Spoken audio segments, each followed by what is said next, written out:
Hello, good evening, welcome to Rangers Radio. Join myself, Foxchair, on the show. It's Linda, Bridgeman, and GB. Evening, GB. Good evening, Oxen. Good evening to Linda and Bridge tonight. Looking forward to the show. Another Rangers win. Evening, Linda.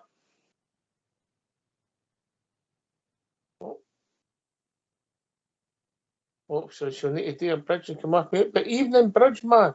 Good evening, everyone. Keeping to yourself, Foxchair, and of course my partners tonight, GB and Linda, and of course the techie team in the background. Good evening to everyone, and to all the Rangers fans listening in all over the world. Good evening. Welcome to Rangers Radio. How's you, GB? All good? Hi, all good, Ox. A bit another busy week past there, mate. So I was glad that Rangers were on a wee early kick-off, mate. And but the only thing about the early kick-offs, I don't know about you, Ox. Once the early kick-off's done, the weekend seems to kind of drag in a bit. So it's a catch-22. But I further enjoyed the game the other day, Ox. Aye. It was a weird game, Bridge, wasn't it? It was. I mean, we won 4-2. We could have won 8-2. And at times you were frustrated, and then at times you were saying, "I were playing decent stuff." Yeah, I thought we played quite a lot of good football, and I like the way when we start with the pace. I like the pace. I like the pace we can play it, and I like the way they can. Very skillful, some of these boys, you know. They can find their mates 2 and 3 times, short passing, slick, lovely to see. And then of course we fall away into the mediocrity, and we don't know what we're doing at the back, and God knows what, you know. We give away silly possession. We can't catch their fullbacks. They're flying down the wings. We can't catch them. So obviously, our manager needs to put people in that can catch them in that sense, or don't let put it down the wing. But no, I was very happy. Great score for us. Once again, put pressure on, and that wee bit pressure told for me. That wee bit pressure told.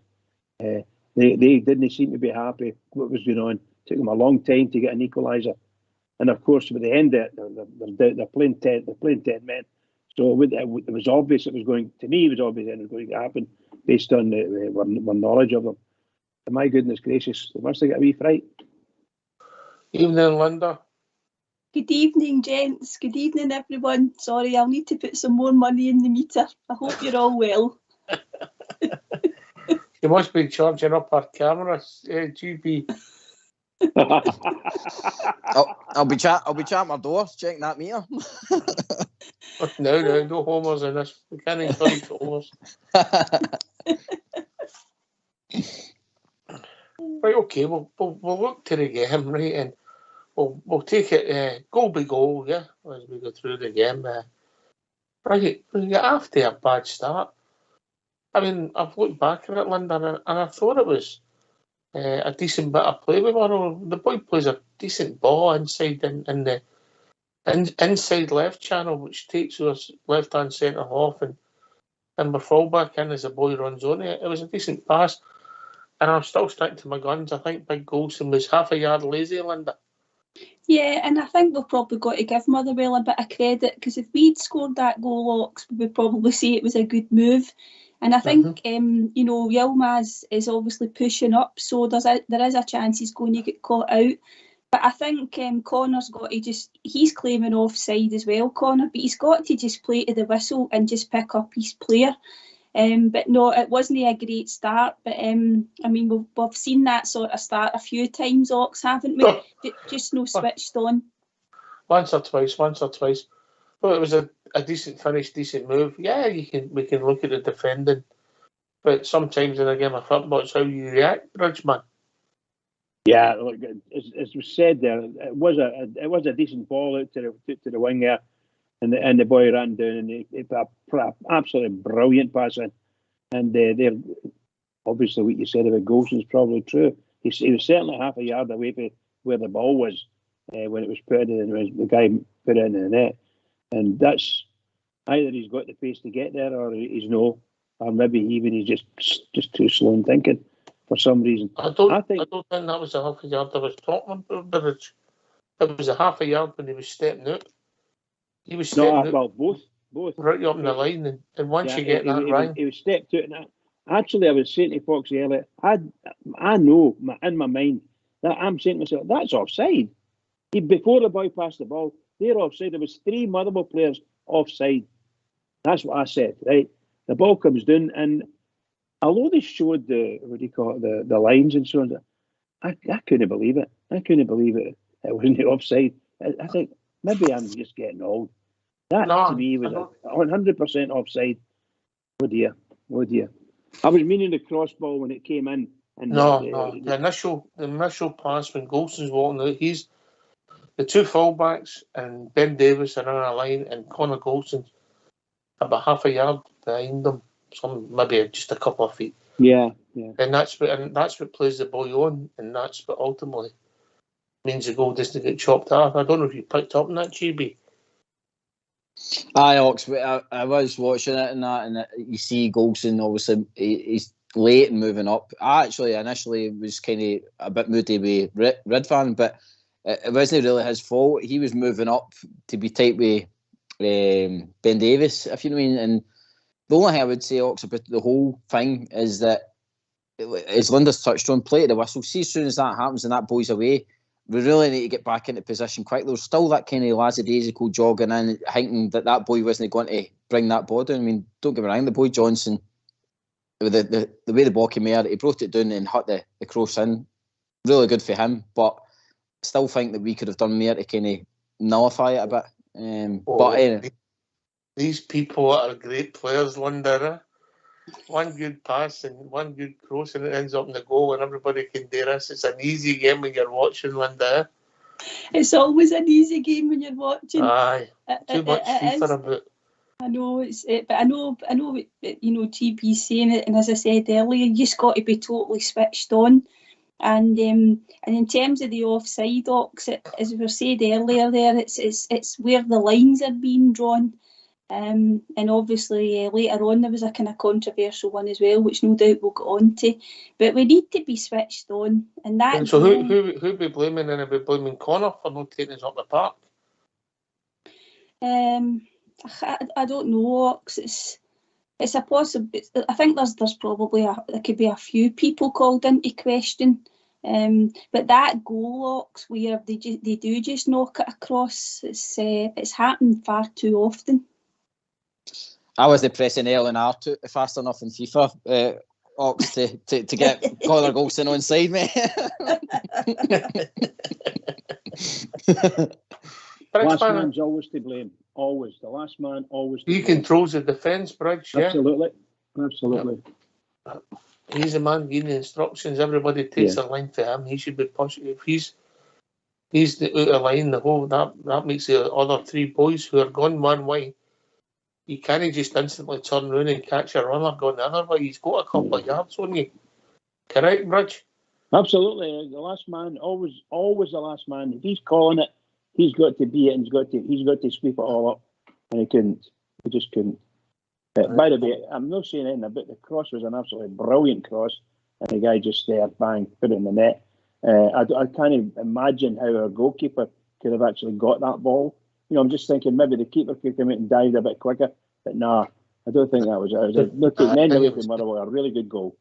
Too far away, right? Okay, so then it took us a few minutes to get into the game, if I'm being fair, but slowly we started dominating Lindera.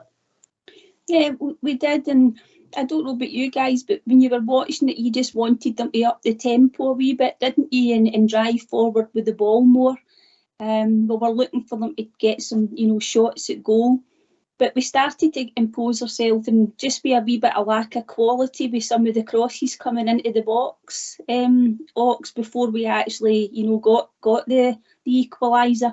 And I just think if our decision making's a bit better in the final third, I think we probably would have got the equaliser a lot sooner. Yeah, I get that. I mean, I didn't think, particularly maybe the first half an hour, we had a lot of possession without doing a lot, GB. Aye, Ox, there was a few half shots. I mean, I mind the Ridvan one as well. He got in a good position and had a shot and stuff like that, and the kind of a period where Ridvan was hitting a couple of crosses in, and it was kind of nobody really there. We huff and puff a bit, Ox, and we do eventually, like you say, dominate the half, but it's just sometimes, I don't know, like, see when we go that goal behind, I feel as though it takes the puff out us a wee bit, and then it's kind of, we have to turn the tap back on to get the engine started again. It's strange, but like I said, Motherwell, I mean, apart from their goal, I can't really remember Motherwell really causing us much hassle in that first half, mate. Well, I don't think they were up the park after that, mate, if I'm being honest. You know, that no, definitely not. You know, so we didn't. I think our best opportunity might have came for a John Lundstrom shot. It was blocked. Fridgeman, if you remember that, edge of the box, he comes in, they try to size fit it, and then you're blocked. Yeah, it's one of those ones you would think get your laces through as opposed to sidestepping it. But no, it was a side foot, and it was bang on the target. Bang on the target. Bang a good block. And then, well, the main bit, we gets a free kick, edge of the box, full all day long one, yeah. Yeah, I thought that was a shocking tackle, and I know he got sent off later on. If you look at it, there was a few kind of potential scissor kick kind of tackles, Ox, from them, wasn't there? But that was a particularly poor tackle from that boy. Aye, and they paid a heavy price. Spot on, yep. You know, paid a heavy price for captain, who I didn't think was the greatest of first halves. Going forward, you know, it wasn't at fault anything defensively. Goes up and puts it in the net, GP. Ox, I mean, I know he's got his critics, right, but he is that. I mean, he is a good captain, right? He's, as much as people say he's no. See that drive that he's got, and to step here that ball and put that in the back of the net. Now, granted, Kelly's no really put himself in a great position for the goal, right? But you've still got to technically get that ball up air that wall and then put it in the bottom corner, and just totally well executed. And again, that's our captain getting us back in the game. How many times has James Tavernier done that for us? Getting us back into the game, driving his own. I mean, the attitudes gone by, you would probably say we'd struggled the rest of that half, sitting at 1-1, but it just shows you the big man steps up again, and again, technically brilliant, fires it in the bottom of the net, gets us back into that equaliser, and again, drives his own. Nice goal, Linda. It was a nice goal. Yeah, and it was quite a well-worked free kick if you look at the wall, because I think it was it maybe Connor Golson that was in amongst their players, and I think there's another Rangers player as well, and he puts it just over them, Ox. They kind of, you know, they duck down and the ball goes in. It's right in the corner as well. I think you've got to give the credit to Tav for that, and I know Liam Kelly might be a bit disappointed, but I think you've got to give the credit to him. I thought it was a terrific goal. It really was, and I totally agree with GB with Tav. He gets us back into these games so many times. You wouldn't have get a Tomlinson T-ball, you got him doing like that, Bridgeman, would you?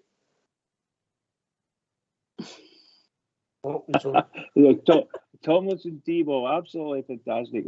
You just bring memories back when you say these things. Look, there's no doubt about it. It's a definite foul, and my goodness gracious, he placed the ball. And I watching it on the TV, you're thinking that goalkeeper's left too much space there, you know. And I know he's a good goalkeeper because he was with us for a while, but I think there was and Tav actually found the space. You think, how on earth can they do that? But I echoed GB's words. He said he's an inspirational guy at times. To me, he's an inspirational guy as long as it's from the defence going forward and an attacking mode. He's everywhere. He's everywhere you ever want him. Sometimes his crosses are not that great, but that's when we're down to the mood or down to the pitch or anything like that. My goodness gracious, he's been, 98 goals or something, he said for us. Is it 98 goals he scored? Something like that, but it's 97, 98. About 120 assists or something, you know, just unbelievable figures. Unbelievable figures. All right, I think you got a question for us, GP. Just a wee history lesson. Can you fill me in this thing that you're saying that you couldn't do that ere the war? I'm not entirely sure what you're meaning with that. What do you mean I couldn't do that ere the war? What are you talking about? I'm sure you could put the waft on it, mate, a wee bit of backspin. You mean? Don't do that football. You couldn't. A Tomlinson T-ball before my time, but I'll pass you at the bridge man. It'll be some Listen to that. bridge man. Bridgeman, fill me in. Help me. No, that was the last large ball, leather ball. Tomlinson's bladder, number 5 it was Tomlinson T-ball, and that's what it was used for professional football. All over the world, made in Partick, I may add. Made in Partick, just off Crow Road. What's the name of that street? Early Street. Early Street. Early Street. So just there. That's what it was. End of that street. Norval Street. Norval Street. Norval Street. Okay. Appreciated. Well known. Thanks for that, Bridge. Appreciated, mate. The old leather footballs that you see in the black and white films, yeah. Was it the 1966 World Cup final? Was that one of the boys? Maybe before that, GB. Maybe even before that. They made them in different colours. Well, guess who's a quiz master soon enough? I'll tell you. Forget that. They made them in different colours. In the winter time, it was yellow or red. You know, but it depends on how thick the snow is. That's what they did. They used to make them like that. Yeah, you watch that yellow snow. Bridge. That's what I mean, you know. What there you go. On it? Picture. Yes. Yeah. There you go. You learn every day's of school day on Rangers Radio, Linda. Yeah, superb, Bridge. Thanks for that. That's a great picture too. Brilliant. They made them in all variety of sizes, particularly for the kids as well. You know, you're right down to number 1, you know, for the wee boys, you know. Murder to lace up. That's the one with the laces, by the way. That's what I mean. Well, you need to dub in that, Bridge, man. That's right. You have to get the old dubbing it and do it every week, every day if you play it. Right. Here's a question. What's dubbing, GB? Is that when you speak here somebody speaking a foreign language? Good one, GB. Oh dear, I'll give you a clue, GB, right? Brilliant answer. Thank you, Reg. You're listening, you want a clue? Right, go on then. I'll give you a clue. Just think cherry blossom. A cake? A bit of dumpling? Oh dear. We digress. We do. Right, so we get to go. We go on 1 each at half time. And you're thinking, okay, we need to play better in the second half. And we did. And we started well. Linda. Yeah, a terrific goal, wasn't it? Cantwell, who I've got to say thought he was great. Played the wee ball out to Tav really quickly as well, and then he just shifts it, doesn't he? And what a fantastic cross. And I think it might have been the back of the head from Sakala, but it was without a doubt. It was a great goal, Ox, and it was just the start that we wanted, the start that we needed. And I just wish that they could start every game like that, even like from the first minute. But no, it was a brilliant goal and another terrific assist from Captain Tav. Aye, great cross and a bizarre header, GB. Oh, Ox! I had to watch the replay about 100 times just to see where it came off his head, because I thought it was like a shooter at first. The way he jumped up and he had his back to it, I thought it was going to be one of the goals he scored with his back. But see, to be honest, see when you watch it in slow motion, see he knows what he's doing. This is the thing about Sakala. We all think he's no meaning this. He's actually meaning to do that. You know what I mean? Whoa. You think fashion always knows he's doing? I think that's the thing about fashion. Especially, to be honest, Ox, though, that goal, like, see when he's running in there, he knows that he's kind of just having to kind of manoeuvre that ball back the way. I mean, and it's a fantastic header. It's top notch. I mean, I think all our goals yesterday were basically tap goals. Good cross, Bridge. Sometimes you only need a touch on it anyway, yeah? Yeah, I think I looked at that a number of times and I thought the defender was moving him. You know, it was in mid-air and I thought the defender's body was barging into him a big bit, you know, which turned him and it hit just about the back of his head and went in. But really and truly, he was going for it anyway and the head was getting to it no matter what. What you can't be. He must have been 6 feet off the ground, you know, and headed that ball. Unbelievable stuff. Unbelievable. Just wonder, for all the things, all the pluses he's got to his game, that's another plus that Sakala's got. Has he got some leap on him? Yeah, that's probably one of the strongest parts of his game. You know, he scored some terrific headers. If only he knew the offside rule. Honestly, Ox, oh goodness, what a guy he is. I think if he's going to be at the club, you know, for the foreseeable future, I think you've said this before as well, we're going to have to just take what we get from Sakala. He's going to have moments of really top-notch football, but there's going to be other times where he really frustrates you, Ox, and I'm afraid it's a mixed bag we're getting from him, isn't it? Aye, but you can't help but like him, can you? Oh, I know, you can't help but like him. He's a likeable rogue. He just, yeah, absolutely. But going to somebody show him the offside rule, please. Aye, well, I think that could take a whole of pre-season, if I'm being honest. I agree with you, Ox, absolutely. You know, so then for me, 2 man up, we've got them chasing shadows. And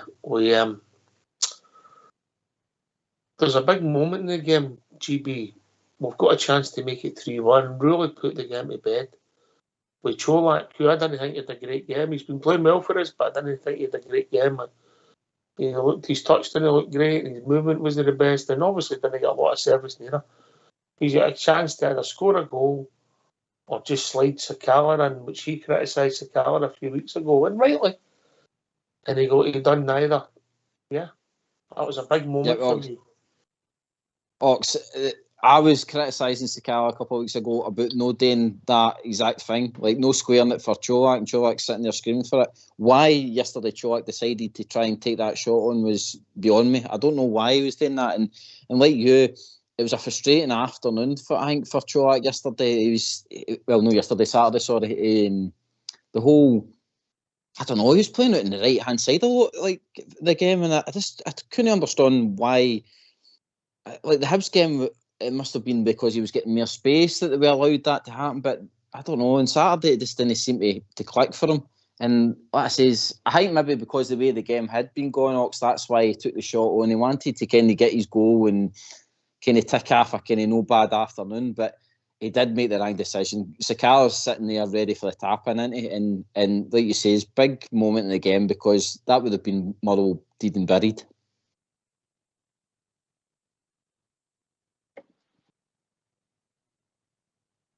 Yeah, it was a kind of disaster. Sorry, pal. Sorry, carry on, Bridge. I was just going to say it was a kind of disaster for us then, and the big disaster for him because it epitomised his game. Some parts of his game, his ideas, what he was thinking he's going to do, and sometimes he couldn't control the ball properly. It came to him and it looked as if it was in too fast, so he couldn't kill the ball. Things like that was happening to him. Things that you can see any other night, any other day. He's playing football. He kills the ball and he goes for it. And it just didn't happen for him at the weekend. No, just didn't have a good game, Bridge. Simple as that. That's all it was. So then for that, well, no, like for that, but they got the part and we have another wee bit of calamity. John Lundstrom gets involved when Alan McGregor's coming out and puts it up for a cheap corner, Linda. And that was the start of it. Yeah, definitely, Ox, and that all came from us. We were attacking, and I think Ryan Kent tried a back heel to Cantwell, and it was all wrong. And then they broke up the park, then Yilmaz had a chance to clear it, and he kind of half challenged the guy. It breaks up into the air. And I don't know, it's a mix-up between Lundstrom and McGregor. I don't know, but it looked as if it was a bit, people thought Lundstrom was a bit lazy. McGregor's no coming out anyway, but sometimes you just wish Lundstrom would just have hoofed that back up the park, Ox. But you see, when you were watching that unfold, you just knew that they were going to score from that totally unnecessary corner, didn't you? Well, the full season, you know, has been well, since the start, you get the vibe, you get a vibe. So then the corner comes in, GB. Explain to me what happened next. Calamity Jane came on the park, I think. That's what happened. It was awful. I mean, Tav's header, it was a half-hearted header in the air, and that's what we're singing his praises about, getting the team back in the game. But sometimes, as Bridges touched on, we praised Tav going forward, but sometimes at the back you've got to question him. But don't get me wrong, he puts the ball up in the air, and we've still got about 3 or 4 Rangers players that can deal with this ball, and it lands. But again, there's a few of them. Cholak, I don't know what he's trying to do. And our goalkeeper, why is he just not coming out and smothering it and just grabbing the ball and dealing with it? That was a 2 for me. I think Golson as well kind of had a kind of half-hearted clearance at it as well. But the guy sticks a toe poke, and he gets it in the back of the net, and you're just like, come on. It was like a carbon copy of the Old Firm game at Ibrox when Celtic get that break and then they bang that goal away in the last minutes. It was the same kind of calamity. Just get the ball away and get on with the game. We just don't. I don't know what we're doing. Cholak, I think, was, to be honest, Ox the most one at fault for it, because he was trying to hold back the guy and he was shielding the ball, and they gave the guy an opportunity to stick his leg through Cholak's legs to get the wee toe poke in the back of the net. Silly, very silly. It was a comedy errors, Bridger.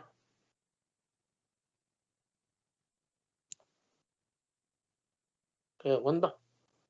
Yeah, definitely, Ox. And I'm not sure if Cholak, he's kind of a shield in it, and he might have been expecting McGregor to kind of pounce on it, but Allen's not doing anything like that. I don't know.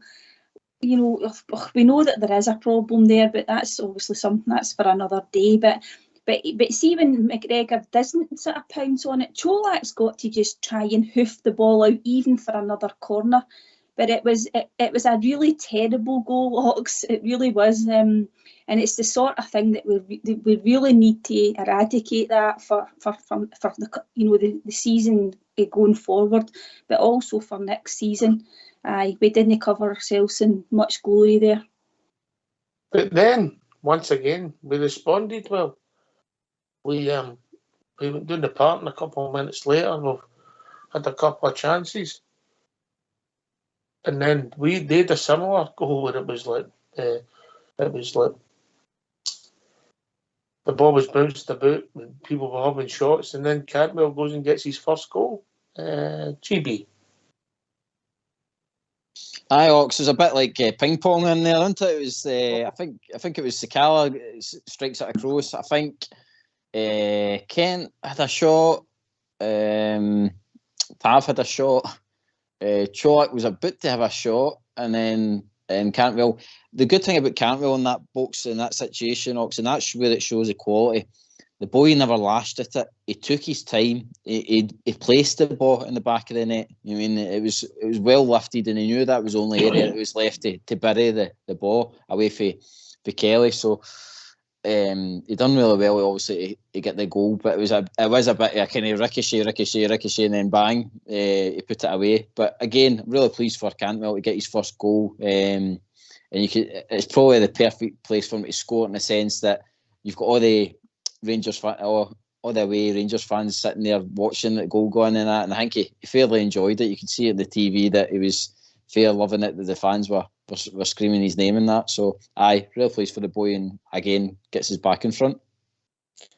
Aye, and he had a far better second half, Cantwell, than he did first, along with the team, Linda. Yeah, I agree, Ox. You know, it's early doors for him. What is that? Is it 9 games or something he's played? or he's 9 or 10 appearances, but he does look as if he's got a bit of quality about him.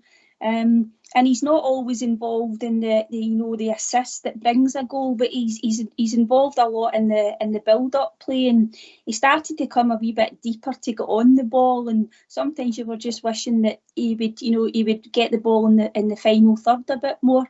But yeah, I'm looking forward to seeing more of him. But it was a terrific finish, as GB said. It was really cool, and he put it into the place where he absolutely knew that the goalie had no chance of getting it, and it was a lovely celebration for him. Can I come in on that one also? On you go, Rich. I just to say, I agree with everything you've said. Cantwell, absolutely super goal by Cantwell, and the mere fact that it was felt like 10 seconds earlier, we just gave away the stupidest goal, you know. And we're up the park there, and but we actually had maybe 4 shots at goal there. And the goalkeeper made two good saves. My goodness gracious, the boy put it away well. Really clever stuff. Well pleased for him. Well pleased for him. Well, thank you.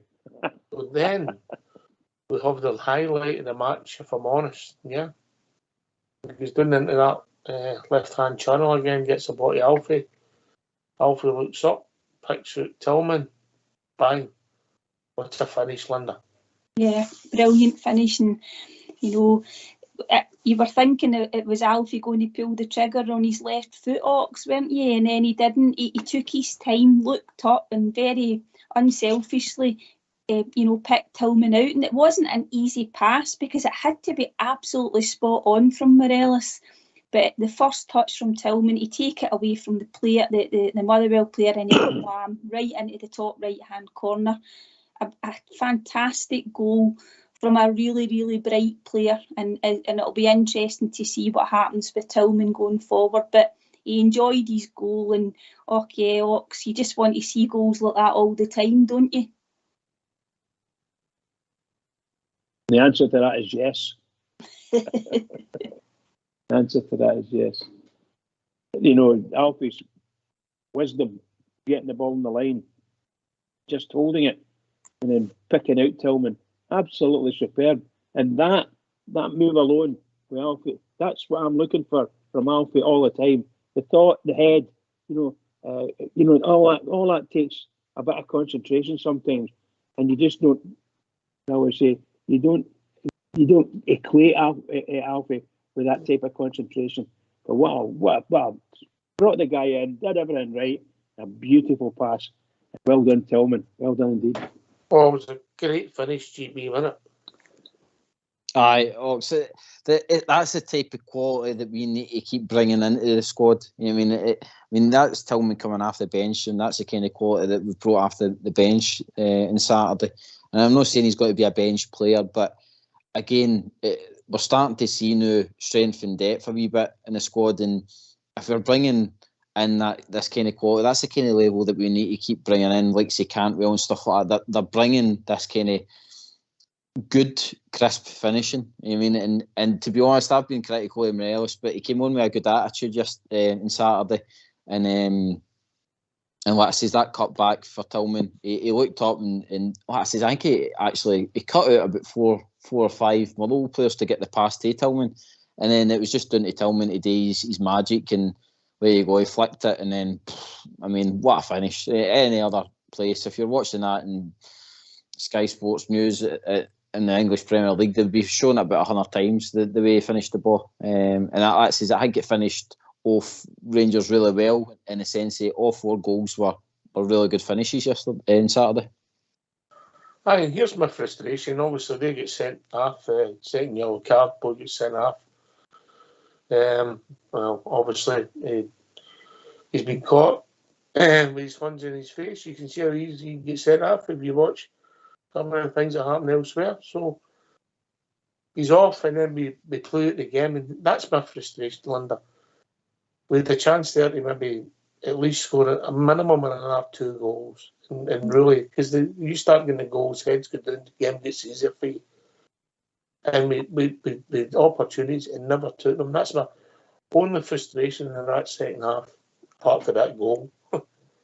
Yeah, Ox, it is frustrating because I know the game's won, they're down to 10 men, but you want to score as many goals as you can, because it's chances that might come like that. You know, the chances that we missed, they might come in a game where it's a lot tighter. So you need to put those chances away. And as you say, it's the confidence, and it just actually gives us something more to celebrate as well. I think you're right, definitely too. I mean, Alfie, if at a stretch, he could have had a hat trick when he came on.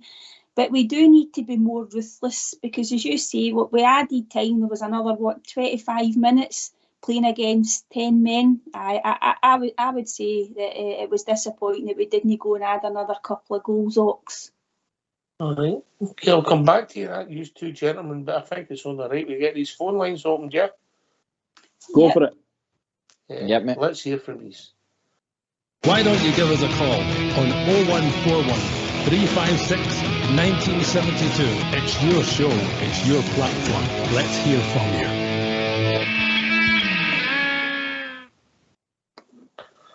Right, well, for the sweepstake for the first caller, I know who my money's on.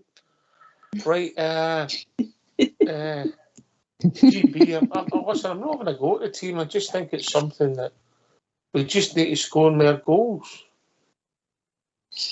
Oh, you know, the thing is, even the tactics changed, and we went to that three at the back, which again we'll touch on a wee bit, because it was surprising to see that.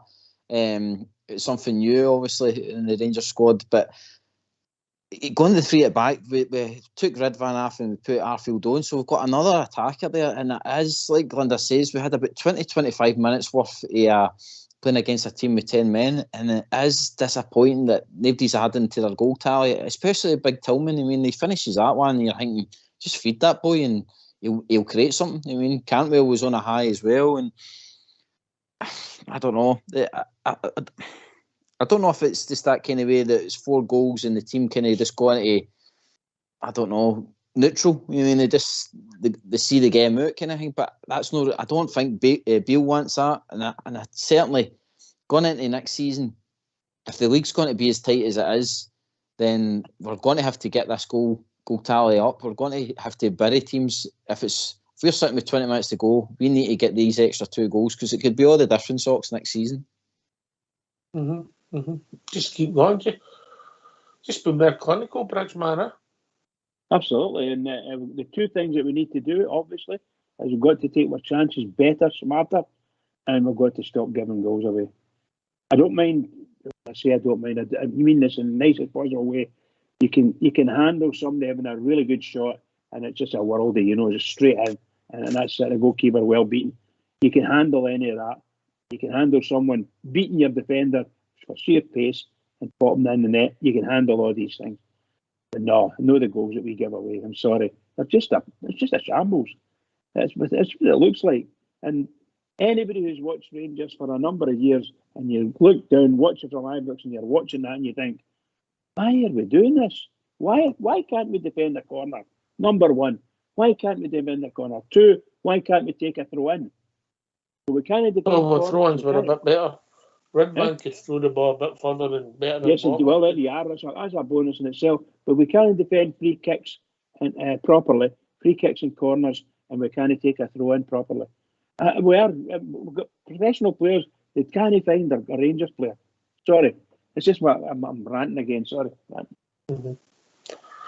Yeah, so more goals, make the games easier for us, Linda. But overall, you'd have took that before the game started. And I'm just saying a wee bit of frustration for me the last 20-25 minutes, yeah? Yeah, I think you're right, Ox. And I mean, the results in the form since Michael Beale came in has been very good. I think it was at 9 away wins that we've had. And we would have taken that all day long. It's just that sometimes in amongst that, we've been frustrated with certain periods in the game from the team. You know, they've played well at times, but they've then played not so great in other patches in games. But I think it's a really good habit to have, scoring goals, because as I said earlier, in tight games you want to be able to take these chances. It's not so bad if you maybe miss a couple when you're winning 4-2 or 5-2, but in tight games we need to be much more ruthless. because I think we could all point to instances this season where if we had been a wee bit more ruthless, we might have had better results in some of the games. So I suppose some of the big talking points for the game would have been, as the teams came out, obviously, Nair Raskin, Borna was away and Redvan came in. Yeah, that would have been the big talking points before the game kicked off. GB. Aye, Ox. I was interested to see Redvan. I was wanting to see how he would. Like I said, we've only seen bits of him in the rough and tumble of the Scottish League, especially a team like St Motherwell. I mean, he would have had a tough shift on Saturday. And he done well. He did look like a player that hadn't had a lot of game time, especially some of the crossing and stuff like that. But it will come. I think, like I says, we've seen enough that I think like the boys got a bit about him. And like I says, I was a wee bit kind of like because of the size of him. Like, I think how's he got to deal with like set plays and stuff like that. But he done well, Watson. Like I says, we did kind of keep Motherwell quiet to a certain extent. But like I says, it's going to be interesting how the manager does set up the team, because like I says, we went to a Ben Davis with that three at the back and Connor and Suter. So I'm just wondering, like, it'll maybe be horses for courses with this left back position. I think he was just trying to get. I don't think they ever planned to give Redvan 90 minutes, if I'm honest, Bridge. Yeah. That's what it looked like to me. Redvan had got an hour and take him off for his own sake, you know. You don't want to run his legs off him. And yeah, they looked as if they were going to go three at the back, but I don't think they actually played three at the back, to be honest. Yeah, I know it just didn't look like it to me. I thought Suter acquitted himself well as well, truth be told. Never gave a ball away, I don't think. No. I thought he did well, and I think I'm going to be like a critic of his. But no, well done to them. Like the only problem we had is when we stopped playing last 15, 20 minutes. We just stopped playing the whole game of football. We just stopped playing the ball, but it's not a great watch, is it? Let's be honest, you know. But that's a great what do you call it? A great confidence builder. Be able to play on a full game and pass the ball. You'll get 9-10 passes interchanging. Great to watch. No, not great to watch when you're looking for goals, but great for the team, you know. Yeah, Redvan, I mean, obviously, he wasn't that involved, Linda, but ahead of the curve in his comeback trail. Yeah, and they probably don't want to, put too much pressure on him, because it was a very serious injury. I think it was the worst hamstring injury I think you can get, wasn't it? Was that 4 months, Ox? Maybe 5? He's been out 4 months anyway. But he's different from Borna, and I think in the first half we didn't really see him get forward much, didn't we not, in terms of, maybe hitting the byline and getting crosses in. He hit a few crosses in from quite deep. So we were looking to see him push up a wee bit more. His physique maybe will be a problem. I don't know. We'll have to see much more of him to make a proper judgment on that. But certainly it'll be interesting to see what Michael Beale does going forward when he's got the two of them fit and able to start games with him, with Yilmaz and Borna, what he does going forward. But as I say, the young guy, he's been signed. He was an exciting prospect, and he didn't do himself any harm on Saturday. But I think it will take him a few games to get fully up to sort of match speed, won't it? I think he's just ahead of the curve. I think that game's got him ahead of the curve. I don't think he was playing at Borners. No away on his the childbirth. GB. No, it's because Borner's been on a rich fame of form, hasn't he? So he's not got to Beale wouldn't have never dropped him. But as the stars align, that Redvan got his start, and it was a welcome start for him, because it is good that now he's got a kind of. I mean, let's face it, we keep them, as Pedro said, we keep the caravans going in the league and stuff like that. We keep the matches coming. We keep trying to keep the wins coming and stuff like that. And Redvan now getting his minutes, is welcomed, because we're probably maybe looking at he's never got to get much minutes because of Borner's form and stuff like that. And I think it's a prime time for him now to maybe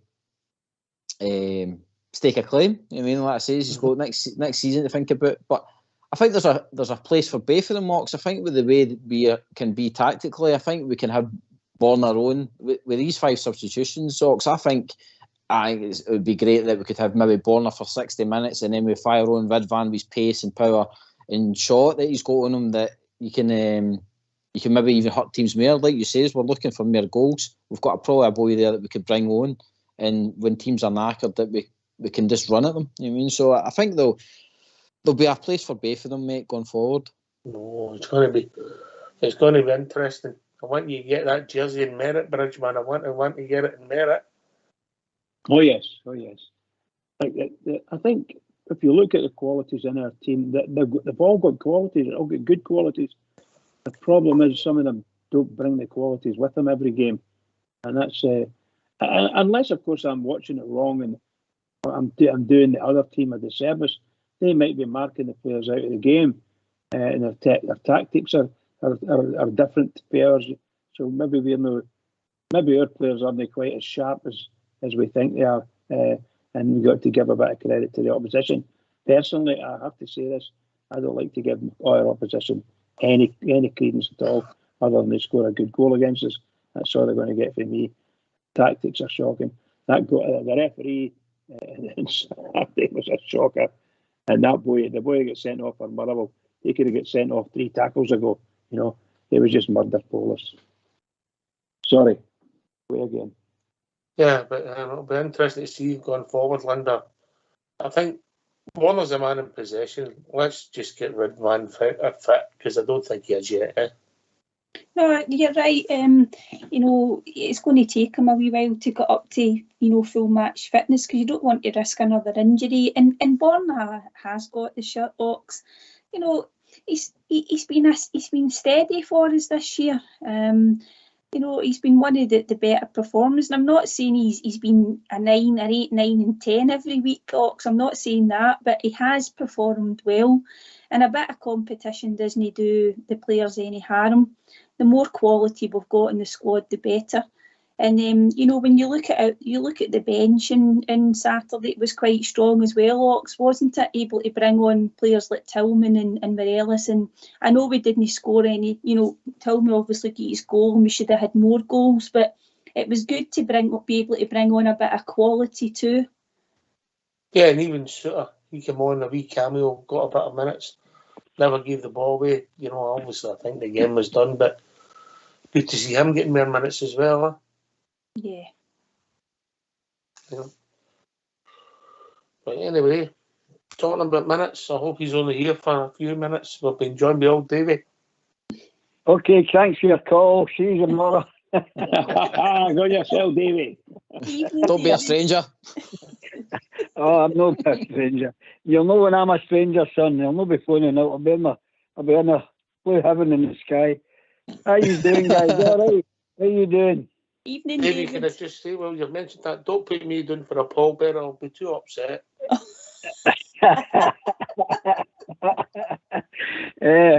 thought that was a classic. You're talking earlier on. In fact, my door went, and there was a young boy next door, and he says, "Mr. Buchan, can you dub in my ball with that cherry cake?"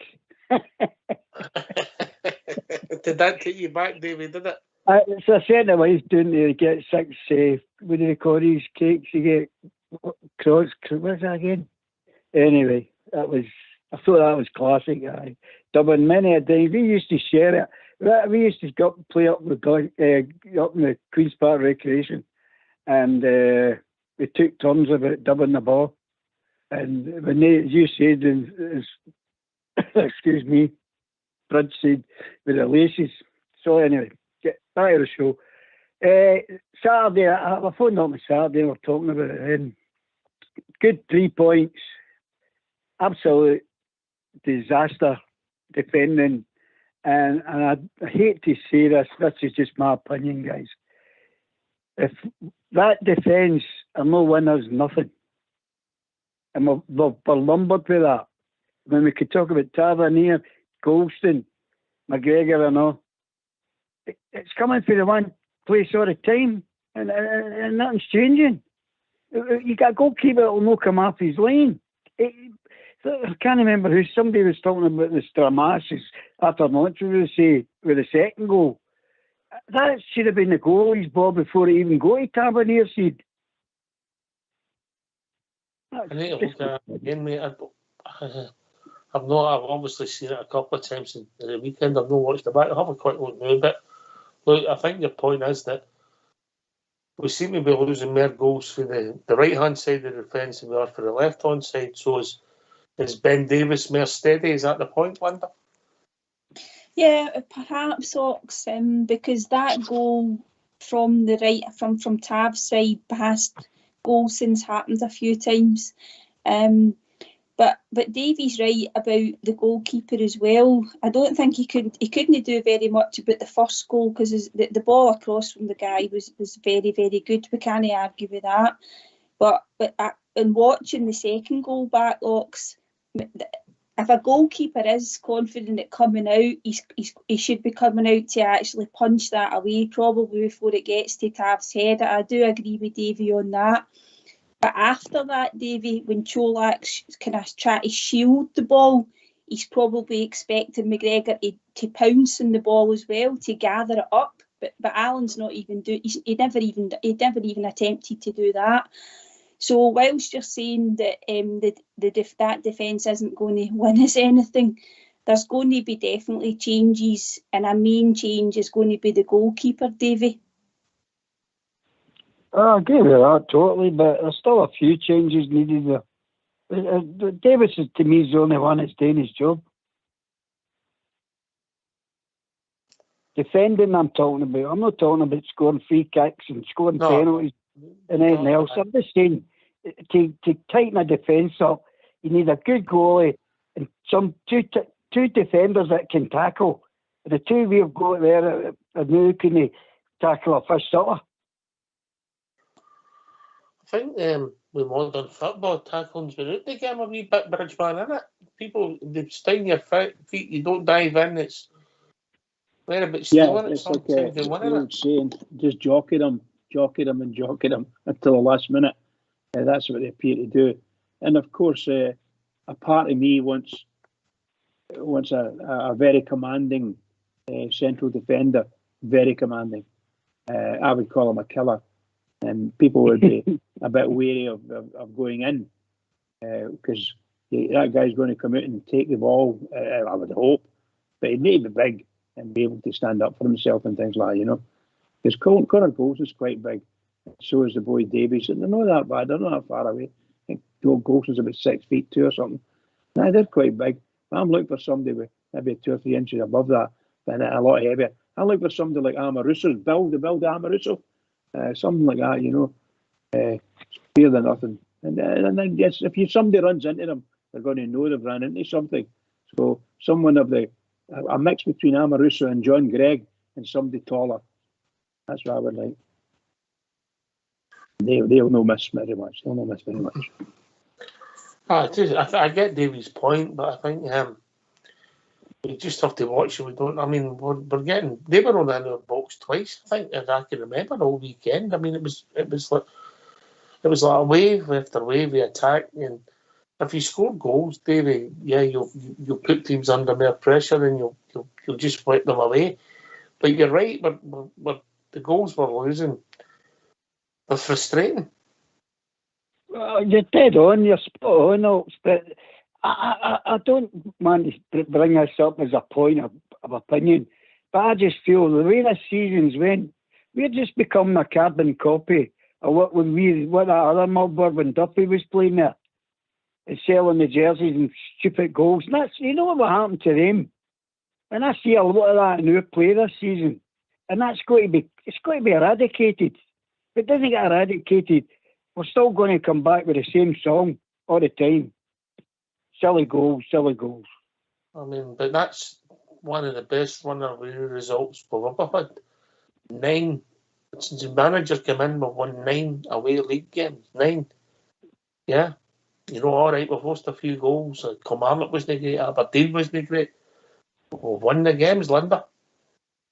Yeah, and sometimes, you know, that's the sort of thing that you do need to do, isn't it? You know, to be challenging at the top of the league. It's runs like that actually win you leagues. It's just obviously when Michael Beale came in, we're obviously we're 9 points off, and that's not changed. But it's just, I think, Ox, because within these really great results that we're getting in terms of chalking up the wins, as Davey says, you know, there's been passages of play that haven't been that great, and we have conceded goals. But I think you'll probably find that with a lot of teams, Davey, even if you're going on to win a league, you know, you will concede goals.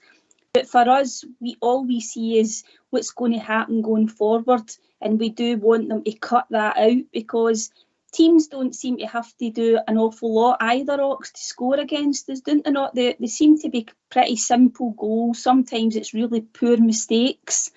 As Bridge said earlier, if it's a 30-yarder, you can't do much about it. But I'm sure that's the sort of thing he's going to have to, he'll be wanting to work on that, Ox, and to take that out of the game. Yeah, you're right, Linda. Sorry for cutting in. But do you think we're the 155 if we'd be defending the way we're defending? Don't you? Do you think we're the 155? I think we only conceded, I might be wrong, Ox, was it 13 goals in the league? Yeah, you're dead right.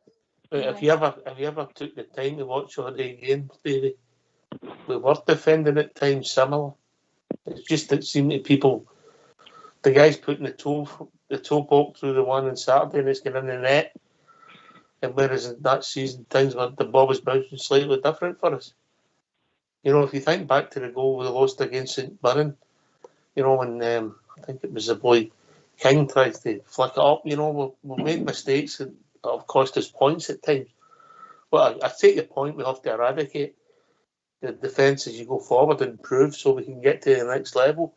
But the results since Beale came in away from home, GB, you know, we went to Motherwell, scored 4, Hearts scored 3, was it? 3 at Hearts? Three goals and 3 chopped half. I think Fashion was offside for Oram. And then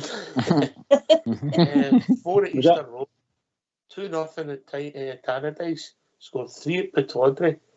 So my results away from home are okay, but I accept Davy's point about the goals. Aye, no, I mean, when you look at it yesterday, Motherwell had 3 shots and then they only had 2 shots in target, and then they get 2 goals out of all that. I mean, it's a bit criminal with us. I do agree with eradicate it, but I think Beale touched on his interview as well that he's, I'm not saying relaxed about it, but he's saying that he touched on it in his interview. He said that, like, if we're scoring 4 goals and we concede 1, then I'm not saying he's allowing it, but he's there's an acceptance there because they are so attacking and so open that there will be that kind of case where there will be a goal scored. But the likes of that one that the Mull scored for the corner, we need to do better. And David, the only hope I can kind of give you is that Big Suter is no turning up to Rangers to sit on a bench for season after season. The big man's on there chasing goals and doing so. There might come a time that you might start to see Suter in there commanding that kind of position. You don't know, but like say Tav, I always give Tav a bit of leeway because of what he does give is going forward, and that's always just going to be the way. But that's the thing that David's the point he's making. In a tight game, when he doesn't, that free kick hits a post, and then you're involved in that goal. David, I looked at it back again. I don't know if McGregor can come and get it where the crosses went. The initial cross, you know, it's went high and deep. I don't know if it is his ball. It's just maybe outside. He'll not come out anyway, Oxy. You know he'll not come up his line anyway. He's never been that goalie, mate. So the defenders have gone like that. We've got to clear it because he'll know. Aye, but that's you know that's decided before you go on it. Yeah, you're dead. You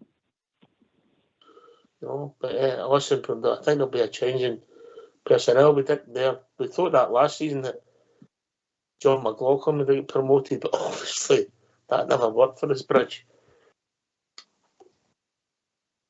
No, it did not. didn't work for us.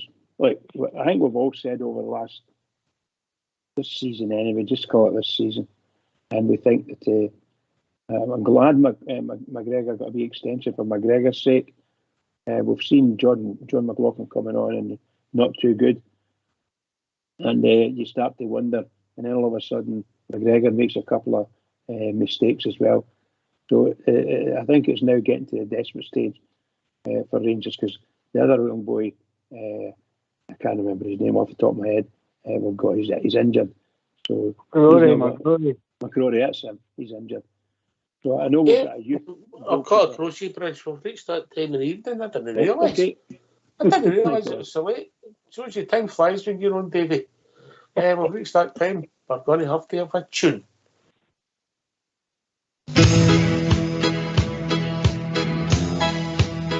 I'd been in exile for some years, and my eyes filled up with tears when the Rangers came to Wolverhampton town.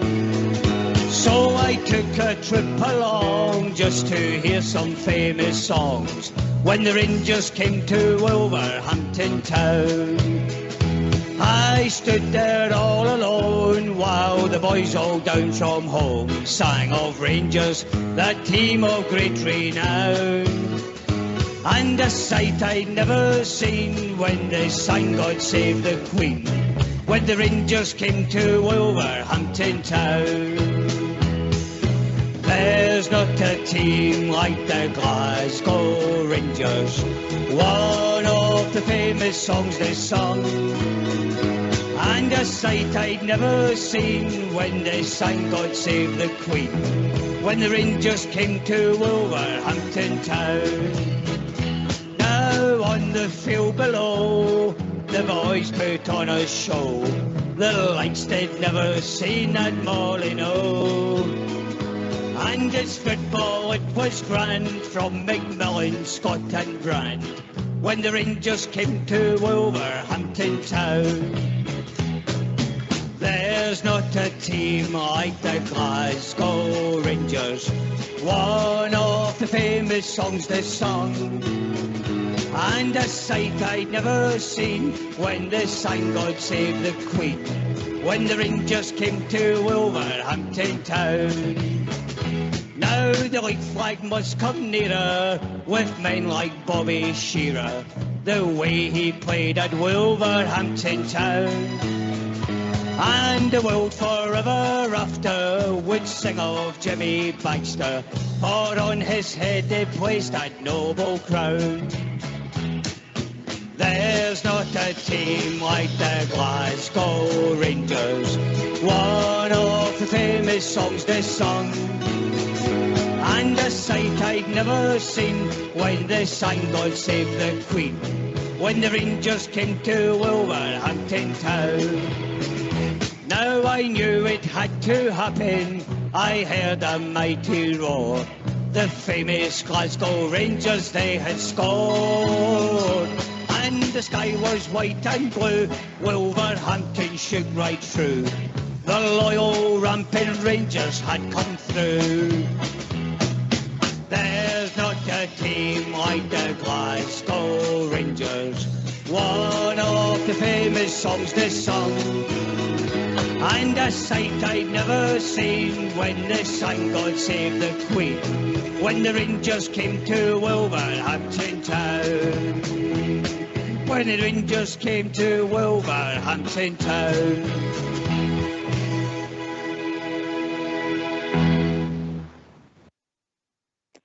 Why don't you give us a call on 0141 356 1972. It's your show, it's your platform. Let's hear from you.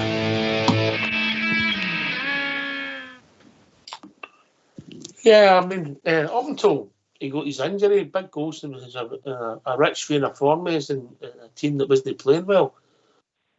Since we've come back after the international break, there has been times when he's been broken. He's been okay with being his commanding best, but look, things are keep going to evolving. But we can only play with the players we've got at the moment, Linda.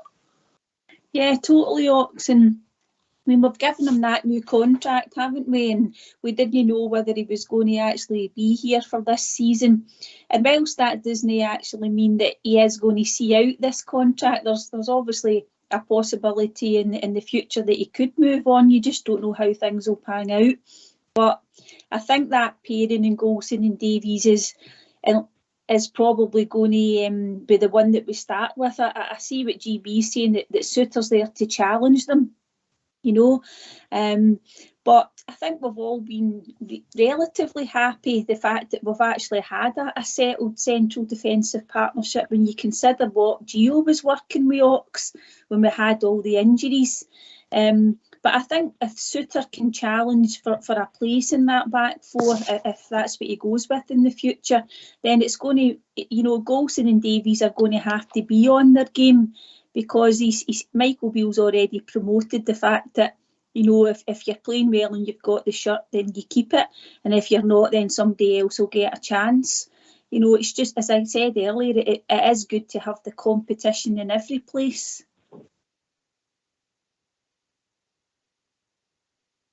Yeah, but let's look at the positives, Davey. You're right. You're right. What you're saying about the goals. We lost 2 bad goals, but I went away, GB, and we've scored 4 away from home. Aye, we can be a tough crowd, Ox, isn't it? I mean, you think about it, see if the roles were reversed and we're sitting 9 points clear, and yesterday the game goes out and we go 2-2, and we're like, come on, and we end up getting the 4-2 result. We're probably coming back on here and we're going like that, brilliant character, we're still 9 points clear, we're marching on and all the rest of it. There probably wouldn't be as much scrutiny of the kind of Motherwell goals. But I think the news we're all wanting the kind of complete performance, just because we are trying to chase folk down, you know what I mean? So it's just like I say, it's just the sign of the times, you know. We're just wanting, there's a lot of, see for me, there's a lot of new partnerships and understandings going on in the team now. Mm-hmm. I mean, there's yesterday Tillman came on with Morelos, right? So there's a new partnership again there. As much as they've all had a time playing in the same team together, there's always all these kind of new partnerships still developing. I mean, even Golson and Davies to a certain extent are still kind of bonding that new defensive partnership, you know what I mean? And then their Vidvan comes into that, and then Tav's having to deal with that. You mean, needs to be an understanding there that this squad under Beale now it's just in its early stages, and it's going to need a pre-season for them to all get a good understanding, so that when these players do come in and out the team, there's no so much an upheaval. There's a total understanding of that's your job and that's what we're at today. I don't think the changes we made then made any difference. We lost 2 bad goals. If you looked at it, the guys that were involved in the second goal we lost was Tavernier, who plays every week with Golson, who plays every week when he's fit with McGregor, and Cholak was involved, who started the last X amount of games. It wasn't as if it was Cantwell and Ridvan and Raskin that ran into each other, Bridgeman. No, you're absolutely right. I think that the second goal was just a misshapen, we call it maelstrom of mistakes and mistiming and not reading the game. Tav was the first. He never met the ball right, and the ball went straight up in the air. And when the ball came back down again, they were all trying to fight for it, including Golson, and they couldn't get near the ball because Cholak was there. And Cholak held off. I've got news for you, Davey. I've got news for you. We've lost goals before, and see in the future, we will lose goals again. Again, you're absolutely right. You're absolutely right. I think that I think Golson is probably, since his injury and he's come back from his injury, I reckon he's still half a yard short in pace of where he was. Well, the whole team better now. But 9 away victories in a trot, Davey. You're a tough man. No, but if you want to beat the monkey mob, you've got to beat them as well. That's the people we've got to beat. All the other ones, I think we're capable of doing it, no problem. But we're going to get the puddle drinkers. And we just are not there at the moment with that lot. Well, there was 2 bad goals against them, and we know that the goals weren't great, you know. And well, hopefully we can improve and have better personnel. Let's go back to Saturday's game. I mean, when the team came out, Linda, and you've seen that Raskin, that's it, he's definitely not playing. We picked it up, obviously, the back end of the week. We can't catch a break, can we? No, and everybody's thinking, you know, it's been described as a small issue that he's got with it. I think it's his quad, and you're thinking, right, we've heard this before where it seems to be a minor injury, and then we don't, you know, the next thing we know, a few weeks have gone by and we haven't seen the players again. So I think he pulled out of the Belgian under-21 squad as well, Ox, didn't he? I think I read that today. So that's good that he's not gone away and tried to play for his country, because I think Alfie maybe did that in the past when he was maybe carrying an injury. So at least they've done the sensible thing, you know. I'm not criticising Alfie for that. I think it was just a fact that that's what happened.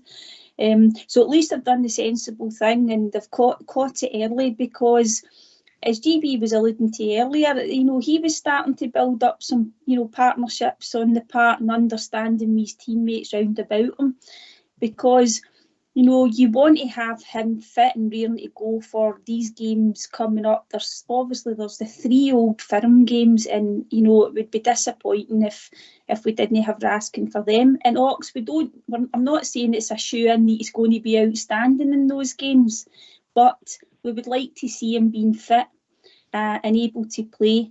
So you're right, we can't seem to catch a break, but let's hope that this is a minor issue and we see him again when we restart after the international break. I think he's getting treatment in the John Eustace ward, GB. well, Godspeed that injury then. No because it's not a comfortable injury.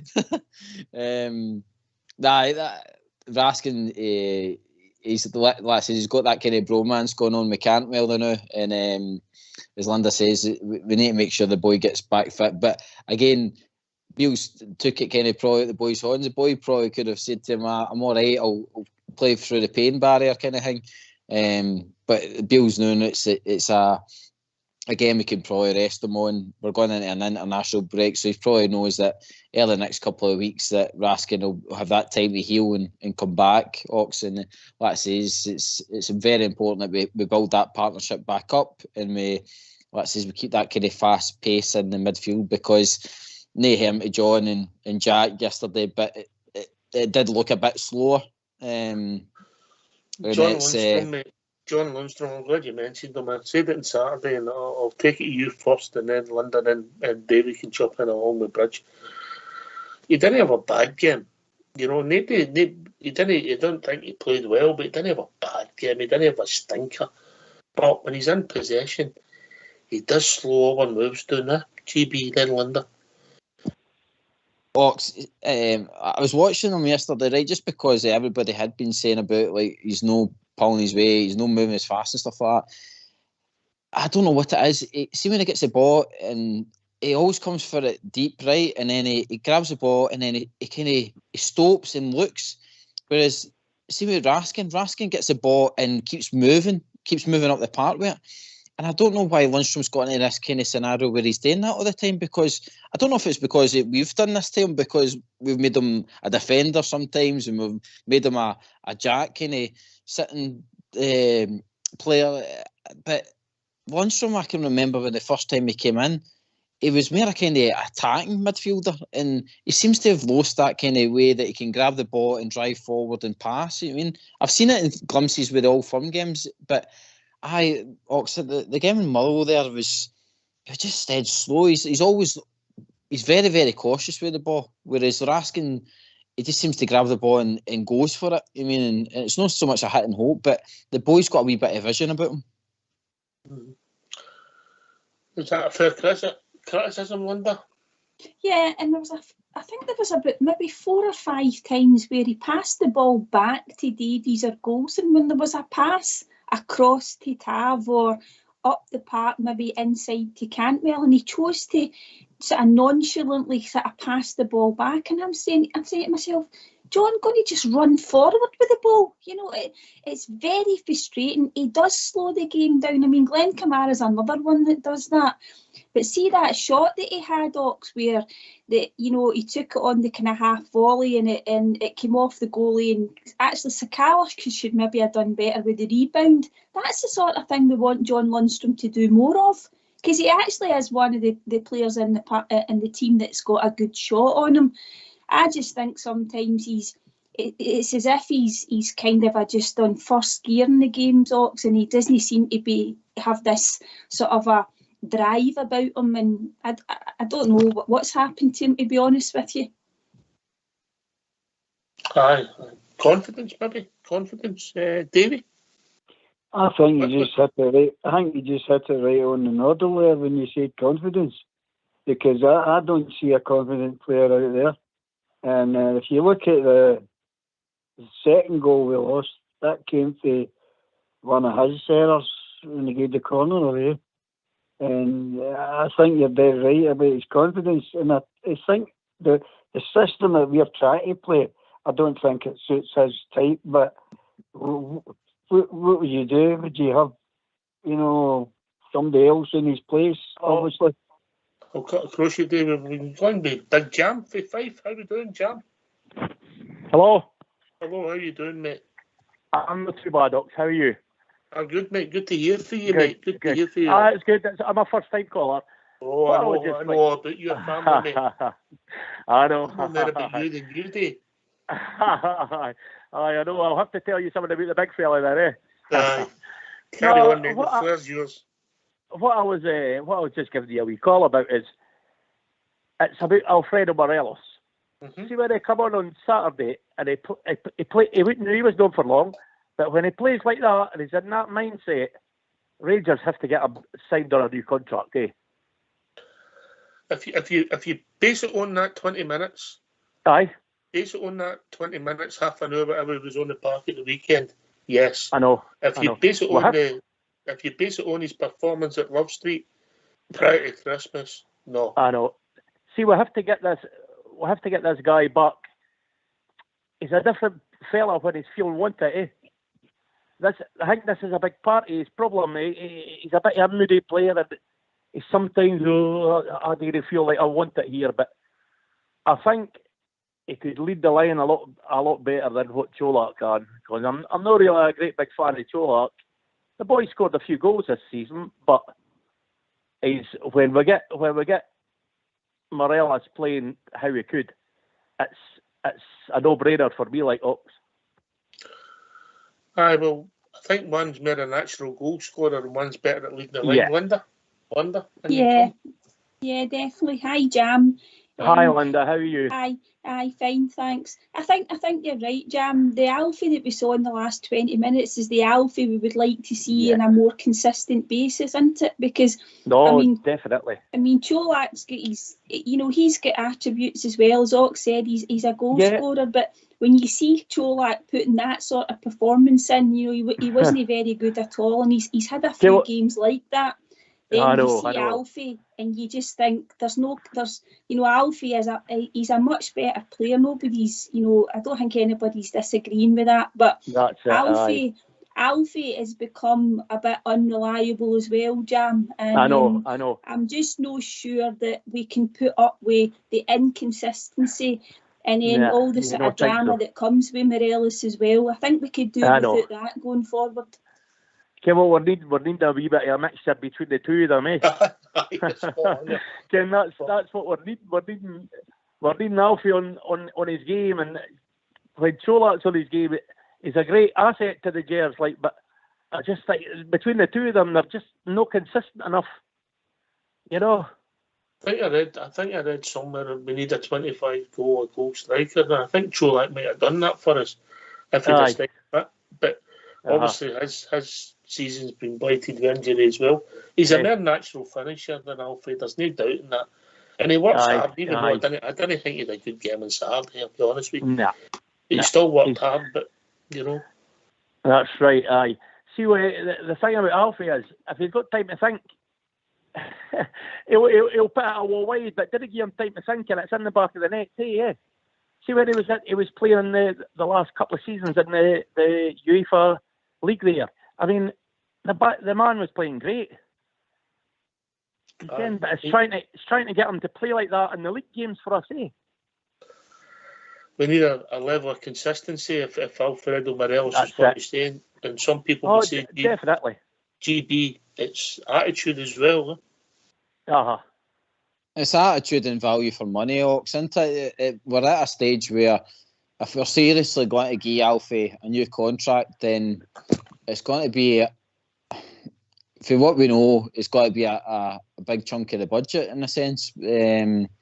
I just think if we bring somebody in new, then he's coming in with fresh ideas. And we've already seen with our new signings, Jam, that like say Tillman, Cantwell, Sakala to a certain extent, because he's been a new man under Beale, that they're bringing different things to the forward line now. And I just think that I just think Morelos, the way he plays sometimes, could just be any other player filling in that position. That sounds awfully critical, but like see the pass he done on Saturday, it was brilliant. It was good vision. I'm sure that we could have somebody else doing the exact same pass like that. And to be honest, Jam, that goes for Ryan Kent as well. Kent's he's in the same kind of bracket. Aye. But I'll tell you one thing, this young lad Cantwell, I'll tell you, he's going to be a star for Rangers if we could keep him fit. I mean, he's got it all way. He's athletic, he's got skill, he works hard, he steals the ball off players, he's got something about him, and I think he gets us. I think he gets us, Jammer. Oh, I think so. I think there's something there that he's got in his heart about Rangers, eh? Do you know what I mean? Well, it was just like the Bridgman family, all his family was on the Alps celebrating Bridgman. I don't know if you've seen that, just like you're all gang. Yeah, it's like the young lad Tillman Tay. Now, if we could bring him to Rangers in the summer, I mean, I hear people saying, "Oh, where are they both going to play?" But I think they would play in the same team, no problem. That's my opinion. Like, what do you think of that? Where would you play the two of them? Well, I think you could play Tillman as Mary's at your number 10, playing off your striker, and I think you could play Cantwell a bit wider. Kind of like let's say on the left wing or the right wing or blah blah blah, but just that bit wider, and Tillman coming through the middle to help the striker. I don't deny that I think Tillman's a number 10, Jam, but I don't know if you'd want Cantwell playing in that right attacking, and then I think he's more a midfield man. An attacking midfield guy. You can come in, that's what I've been in, just playing midfield, but you're attacking midfield, coming up to help the white men if needed, and then you've got Tillman going to help your striker. Again, because as we've been talking about all night on your show, we're needing to start putting the ball in the net a wee bit more, because we're definitely creating the chances. Tillman's ratio of goals is excellent, and Cantwell, she started for us. David, I'll ask old David. David, where do you stand in the Morelos? Are you back in love with Morelos? Well, I was just wanting to come in there, but I've had that many yellow cards. It's I'm on. I've got to think about it now. Just regarding no, with regards to Jam's comments, I get your point, but that race is gone. That race is finished. Oh, Miles, he's been there too long. And if you can't see that, I'm watching a different player than you're watching. See what I'm saying? You can't judge a player on one pass on all the other games he played in. I know, you know what I mean? I know, mate. We need to get. I'm not judging about one pass. I mean, Morelos had a great 3 years with us, and his head got turned a wee bit. Now, I think if we could get Morelos and just get him under a good pre-season and get him fit back to what he was. I think we can see that player. I know what you're meaning, Jam. But how many players stay at a club for as long as that and keep the forum going? It doesn't work that way. Yeah, you're right. You're right in everything you're saying, but I just think there's something there for Alfie that was still to get yet. Do you know the strange thing, Jam? Do you know the strange thing? It doesn't really matter what the club wanted to do because he's got all the power now. I know. That's it. And this is the thing about when you give players contracts and they're running their contracts doing it. I mean, the best thing we could have done when Alfie was on form 2 or 3 years ago, right then, we could have got big money for him. That would decide Gerrard wanted to keep him, and he done well after we kept him. But this season, let's just say this season, he's had his head turned when he never got a transfer. Maybe a wee bit in the huff, he put on weight, blah, blah, blah. But I just think if we could maybe get a good pre-season under him, he could maybe come back to be that player that he once was. Well, I think it's like you see your old girlfriend up the dancing bridge, man. By the way, Ox, my big bro thinks this day about him. He thinks there's still a player in there for us yet. Oh, there's a player in there, mate. Oh, definitely. Well, Definitely. He's done it enough, and we've seen it. There's attributes to his game, but aye, it's whether just getting it inside his head. And this is the problem. We have to get inside his head and make him tell him how lucky he is to be playing for the famous Glasgow Rangers. It's not only that, pal.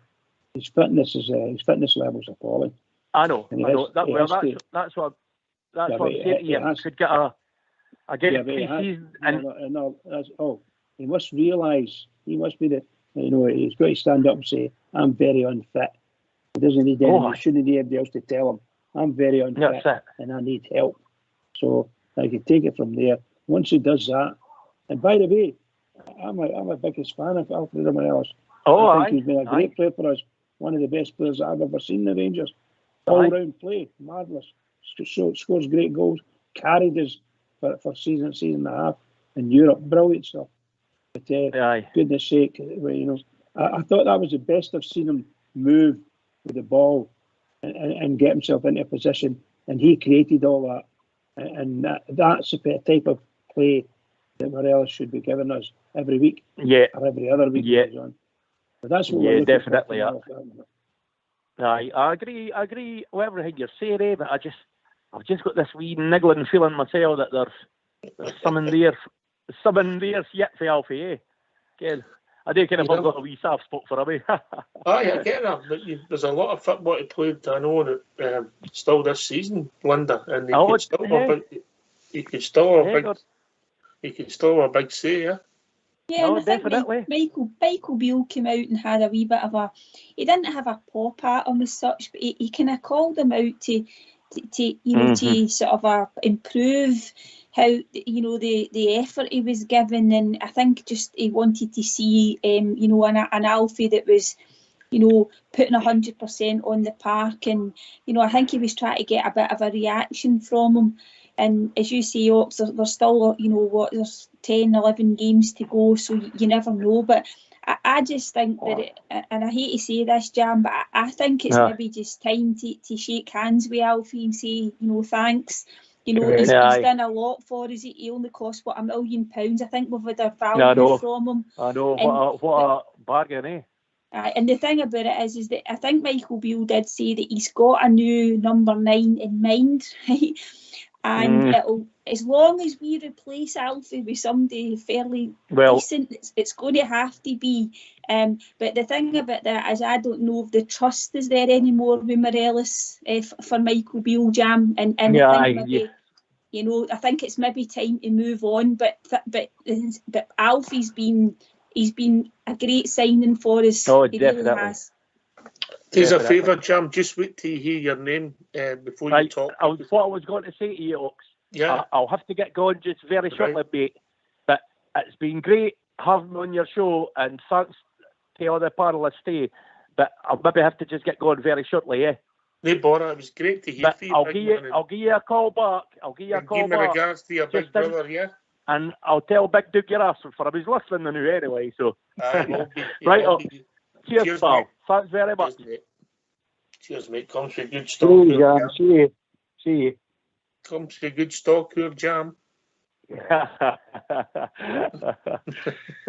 right. Good to hear new people coming on the show, Bridgeman, eh? Oh, is Jam still there? No, he's gone. He's gone. Oh, okay. I just want to ask him how long would it be, Alfie? Is he the only one you've not tried to tap yet, baby? No, but the conversation we're talking about with Morelos is how long would you want to give him before you want him to turn up? No, not for me, guys. No, that race is gone. Aye, it could have. I mean, listen, he's frustrated the life out of us, and if Michael Beale's got a decision to make, and some people think that if he does give the contracts to the players, how are they going to react? You know, it's big decisions he's got to make. And the two decisions, Kent and Morelos, Linda, GB, no his decisions. The powers all lie with the player. Aye, Oxy, and it's.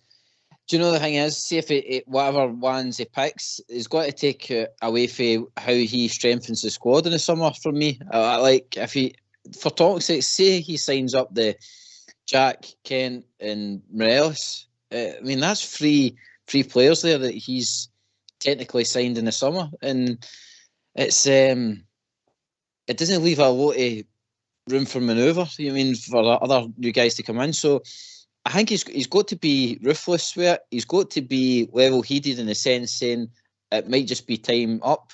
And as for the players, like I says, they might have all the power rocks, but they'll not hold the club to ransom. The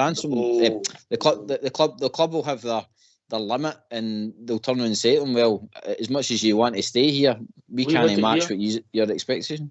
We had it here when Bridge got tapped up with Sky, the Studward run. Yeah. And now it's Viaplay, it's after him. Sure, shockers, I'll tell you, shockers. I don't listen to him, Bridge, don't listen to him. He said, I've been offered a contract with Party News.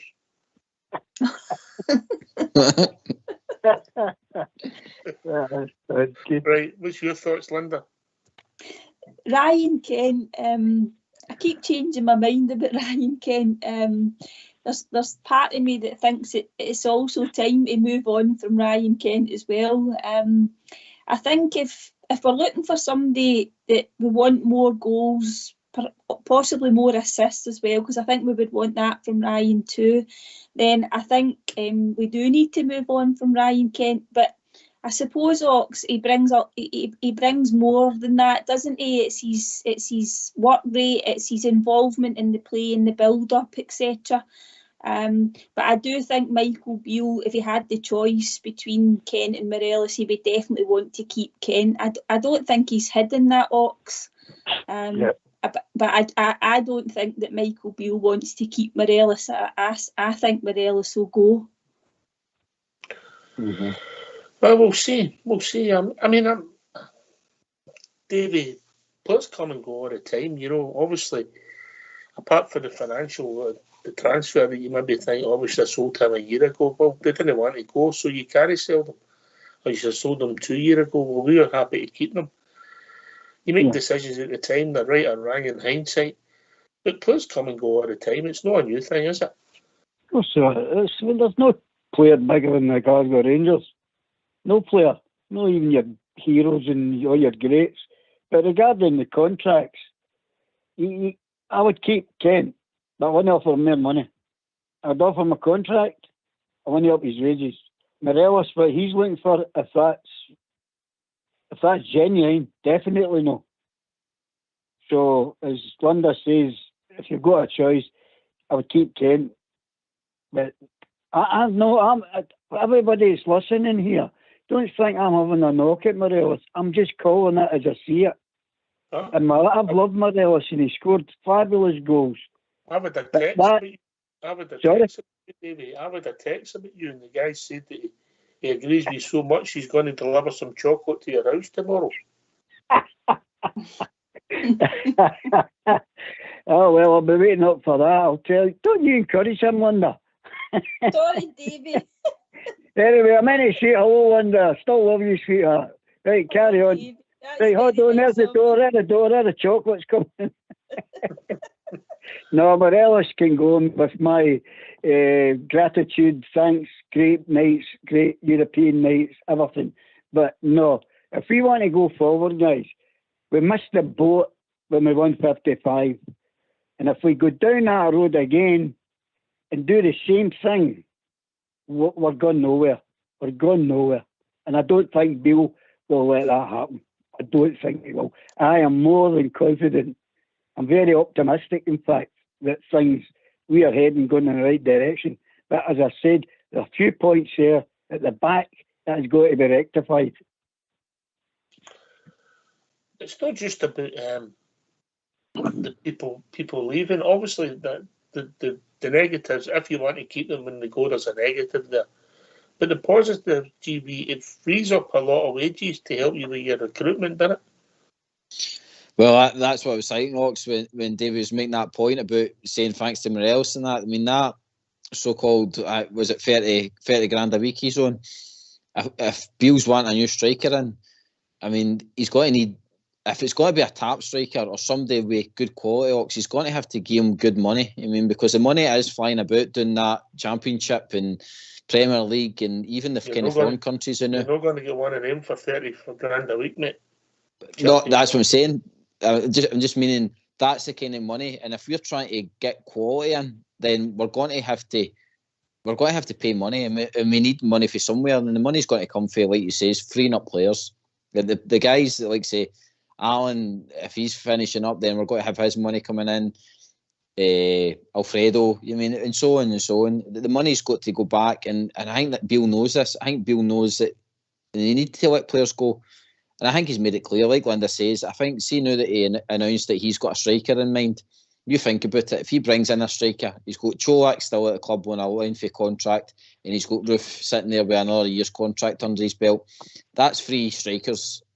And you've got Sakala similarly as a striker and all, and then possibly Tillman. I mean, you're well covered there. And I mean, where does Buffalo fit in amongst all that? So for me, I think the writing's on the wall. The big man's away at the end of the season. Well, you could be right. But it could be right, you know. Listen, I just hope that, you know, if they do leave our club, that these guys leave in a high and leave out the front door, Linda. Yeah, and somebody like Morelos, you know, if he can get himself, you know, tip-top condition going forward, you know, there's a lot of important games for us. We're still in the league, albeit it's obviously a tall ask. We're still there. We've got a Scottish Cup to retain.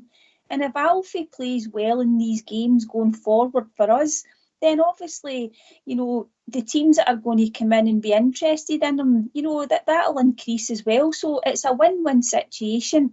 I just want him to, you know, toe the line for the rest of the season. And if we can get something out of him, Ox, I mean, he's our player. He's still getting very well paid. You know, yes, we've had a good run in, you know, with him. We've had a good innings from him, but he's still getting paid by Rangers. So we want him to give us 100%. And if he can turn it on in the next, you know, 9 or 10 games, and he leaves, as you say, through the front door, I think we'll well have had our money's worth from Alfie. And I think, all right, we would have loved him to have won some more trophies, Ox, but all these European performances and the money that he brought into the club through that, I think we would thank him very much for what he's done, I think. Aye, and listen, Alfredo Morelos, he's been good for us, but we've been good for him, Linda. Oh, definitely, Ox. We put him on the map. I totally agree. He'll never play for a bigger club, that's for sure, Ox. No, I don't. Listen, can I just interject? With a couple of people can't make it on Saturday, so there's some spare tickets. Anybody wants to come to the dinner speakers night in Ardery Street Halls in Partick on Saturday night, it's a 4-course meal. It's £40 per ticket, and the entertainment, well, there's going to be a dance, but before that there'll be a talk and question and answers for Mark Haley, Derek Johnson and Gordon Smith. Bridgeman, what would they three be worth now?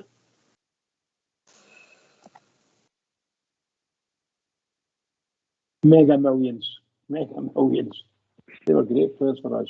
Great players. You know? Still get great memories of them. Yeah. I don't think we would have got Haley, Ox. That's the thing, isn't it? You think about it, he was at AC Milan, and I mean, if you're going by the days figures and stuff like that, I just think we would have been able to get a hold of a player like that, and that's why when you look back, you appreciate them so much. Right, okay. Put you on the spot then, the two of you. Davey, who was a better header of the ball? It would have been Gordon Smith, that's for sure. Derek Johnson or Mark Haley? Davey? Oh, that's a tough one. I would go Haley. Oh. Bridgeman? Purely on headers, Derek Johnson. Linda? I don't remember very much about Derek Johnson. I'll go with Mark Haley. Sorry about Jimmy Miller. Oh, it was Jimmy Miller. That's way before our time, baby. Aye. Top players, like they'll be doing the question and answers. Another money's going to Rangers Supporters Listening Appeal and the Macmillan Cancer Charity. So all the money's going to a great cause. So a few tickets left. So contact us at rangersradio@gmail.com. And if you can make it, we'd appreciate you there. And the people that supported us, thank you very much. And to your Shug, thank you, Shug.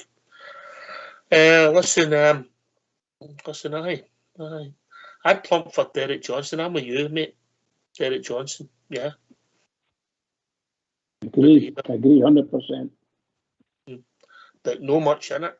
Up there, arguably, you've seen Jimmy Miller. I've never seen Jimmy Miller way before my time, maybe. But Haley and Derek Johnson, we've up there as some of the two best headers the ball you've ever seen. Davey? Oh, I've seen all the goals. I've seen them all. But we can't talk about, when we're talking about Jimmy Miller, he put the goalkeeper on the net and all the ball. he can't do that now. But did that a number of times, pal. they were all marvellous headers of the ball.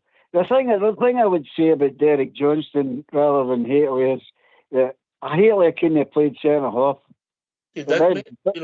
I've seen him play centre half at Rugby Park, mate. Yeah, that's just a one-half thing, but no regular. Dick Johnson played centre back for a long time. Yeah, he did.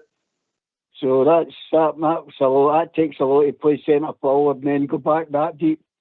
So I would say eachy peachy, but if you look at it that way, yeah, definitely Derek Johnson probably. A very difficult position to play centre half. Very difficult.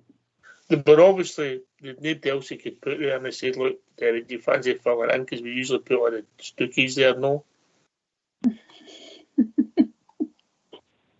I'm not biting here. No, it's Bridgeman.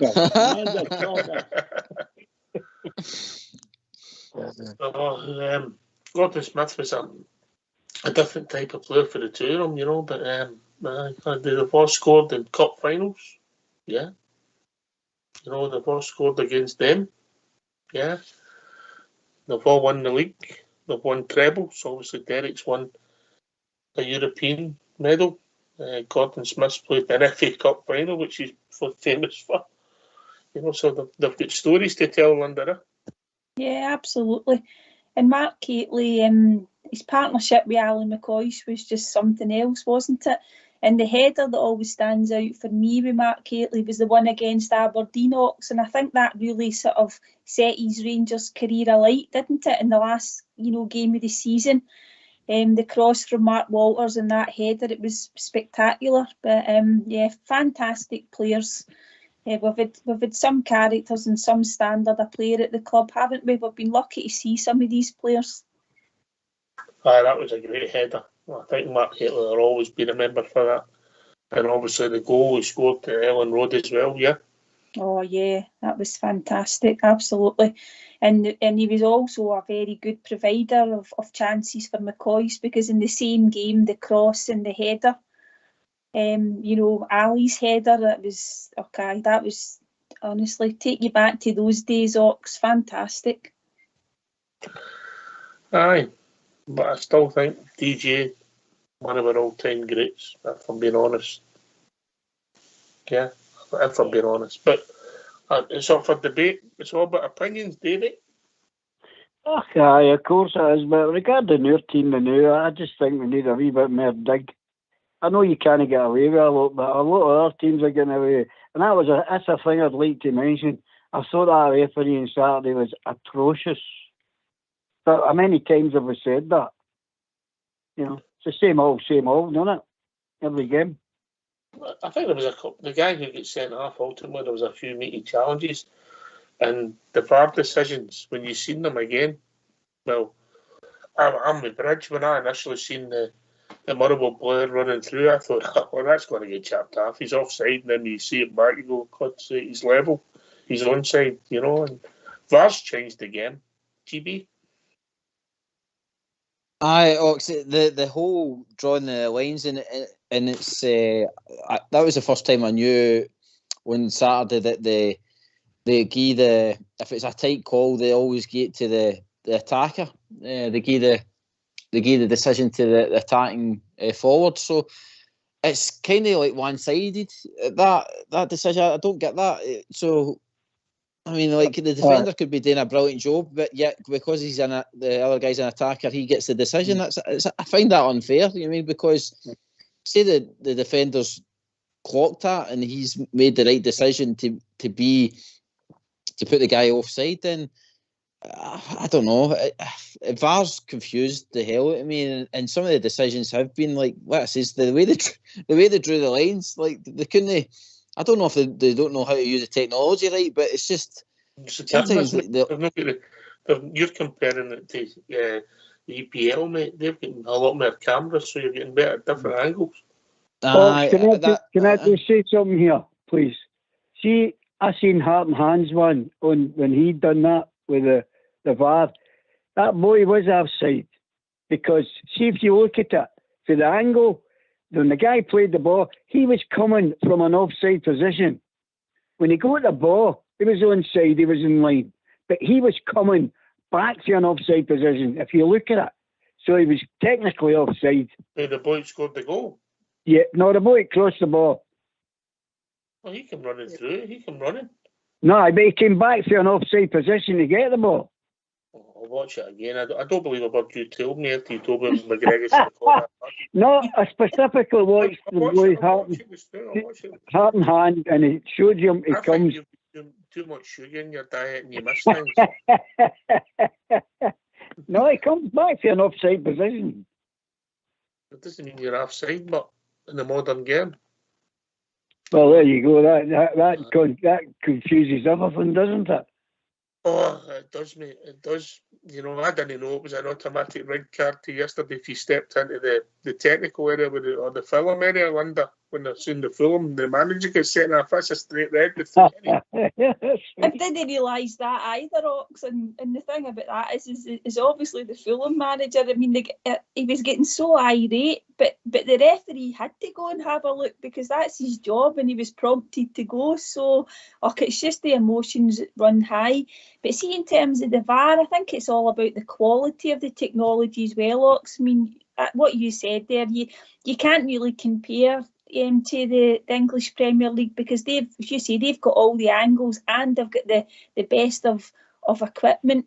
And whether or not, we've just brought it in up here, and maybe they will actually enhance the quality of it. But I would definitely keep it. I know it's controversial, Ox, but there's certain decisions getting made that wouldn't be getting made without VAR, and I think it's important that we stick with it and we don't get caught up in any agendas. And I don't want to be. I don't want to be telling me, controversial. Linda? I mean, you're a lot more cynical than me. I'm a nicer person than you. Are you telling me that there's people out there with agendas in the press who are trying to manipulate Scottish football? Is that what you're trying to tell me? Fox, I know it's really, really difficult to believe that, but yes. Well, I'm not asked Bridge, because Mrs. Bridge has said I'm not allowed to mention referees, I'm not allowed to mention the BBC, and the latest one is I'm not allowed to mention VAR here. I think Linda's right, by the way, 100%. Keep in VAR, keep VAR. GB?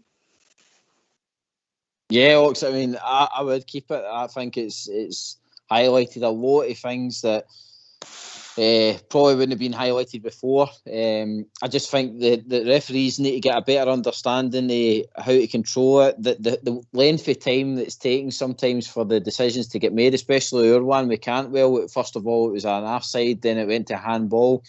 They need to be quicker with that. I think that is just because it's new in, and that's how the decisions are taking a bit of time. Nobody's wanting to make the mistake kind of thing. But at the end of the day, I think there was a certain decision where, I think it was in one of your games, where the referee seen the penalty, but then he had to go to VAR to check it. There needs to be a kind of understanding where the referee just has to man up and make the decision himself there, rather than, I mean, if he gets it wrong, then he can go and look at VAR, but rather than waiting for VAR to tell him to go and look at the monitor, it should be him making the decision first. But again, hopefully they can improve it, but I would rather keep it than get rid of it like the agenda's trying to do. Davey, we're just on it, mate. It should be independent people on that. It shouldn't be what you've got at the moment. The people are viewing this at the moment. I don't think it should be independent people from wherever qualified to do that, because I don't think, from what I've been hearing, we're getting all sorts of this referees there and that assistant linesman. And the guy who was running the line there, he's a Scottish minister at Parliament for the Tories. He was running the far side line. Well, he's not going to get a lot right, is he? Let's be honest. I think he's a good blue nose. He doesn't like Sturgeon anyway. Well, I thought he was quite good. I'll say what I said a while ago. Follow the money, Davey. Follow the money. Oh, what? You better believe it, big man. No, you keep away from it, Bridge. You keep away from it. I just want to make one point. I think this was brought up about 18 months ago when we started talking about VAR. And one of the things myself and one of the other boys agreed with me on it was we shouldn't be using the same referees that we've got now, because that would be the reason why we wanted VAR in. So there wouldn't be any mistakes. There could be, sort of an honest mistakes, too many honest mistakes. All that crap was going on. And I thought it would be brilliant if they were based down in England or wherever they want to be based, and they can all link in through comms and do it, and just be completely indifferent to whoever's playing. It doesn't really matter. You see it, technically speaking, that was offside, or technically speaking, it wasn't, and so on and so forth. And the VAR should cover the whole pitch. None of this rubbish. What we've got in this country, you've got bits and pieces of everything, including the equipment. Some of the games that you had VAR on, but they couldn't show them. They couldn't show the fans because they don't have big screens. There's others you couldn't get. You couldn't get it because I don't know what reason, because the stadium's no fit for VAR or whatever. Because obviously Sell Out Saturday, the great TV deal and the Singe deal's been that successful that everybody's grunts up to. Don't make me laugh Anyway, on that, it'll be please. 2 weeks and I'm sure that'll come up again. Last word for yourself, David, quickly. Yeah, thanks very much for having us on. It's always a pleasure, and nice company, London and the rest of them. And God bless the Glasgow Rangers, and good night, everybody. Cheers, Davey. GB. Good chat tonight, Ox. I'm glad I got my wee history lesson at the start of the show. And like I says, thanks to Linda and Bridge for the night as well. Cheers, mate.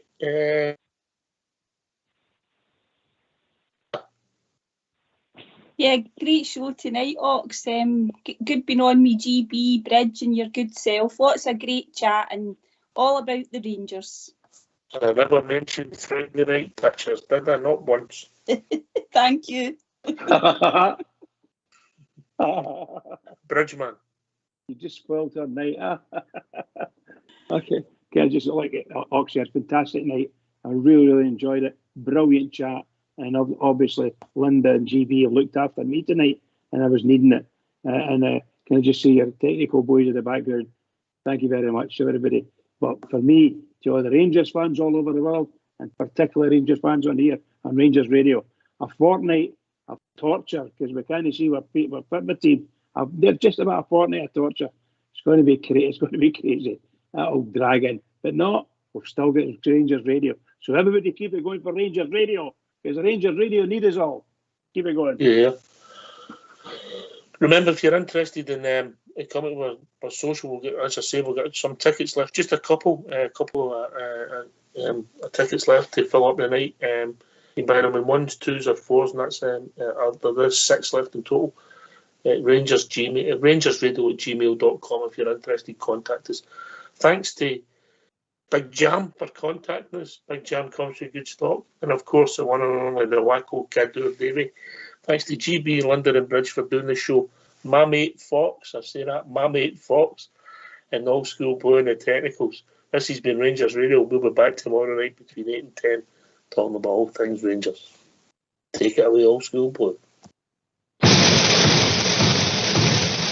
Sure, I was dreaming of old Ibrox, of her slopes and great grandstands, and I dreamed about the Rangers, the best team in the land. When my memory suggested of a vision bright and clear, of the strange things that would happen if we had the Rangers here. Now if the road to Ibrox Park way up the Shankill, and Brian Laudrup came from Sandy Road, and Alistair Price came from East Belfast, and old Belfast became then old Glasgow. If the Rangers met the Celtic up at Windsor, sure no green flags at that game they would appear. Ulster's sons would never roll, and all the boys would stay at home if we only had the Rangers over here.